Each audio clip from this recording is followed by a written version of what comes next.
So today I'll be showing you how to switch off or how to turn off your Apple AirTag. Now I have the AirTag 2, but this was on the previous AirTag as well.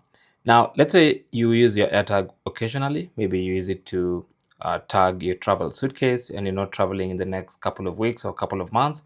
Instead of leaving the AirTag on, draining the battery for no reason, you can turn it off.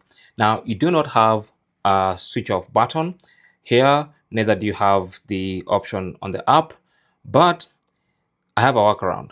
So one thing you can do is disconnect the battery, and that's gonna act like the AirTag is turned off and save your battery. So I'm gonna just put pressure on the aluminum side, on the shiny side, and then twist anti-clockwise so that that little door pops out, and then I can access the battery. Now, once you remove the battery, then you're good. Now, if you don't want to have the battery outside like this because maybe you're afraid of losing it, I have another workaround. So you can get a very thin piece of paper. Some of the papers that come inside your packaging should work, okay? So you can take a little piece of paper like this, very small one, and then you want to make sure you get it just thick enough to cover these connectors, these connection points here, okay? So you place it like that, and then you put the battery back, okay?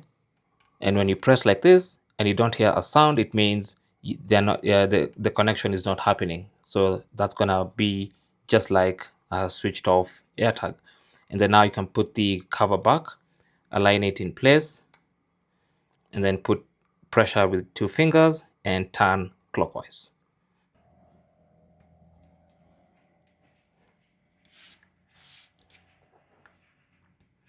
There you go.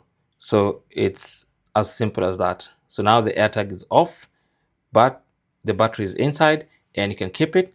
Next time you want to use it, just open up this compartment, remove the piece of paper, and your AirTag should come back on. That should also help you save battery. Thanks for watching. Don't forget to like and subscribe, and good luck.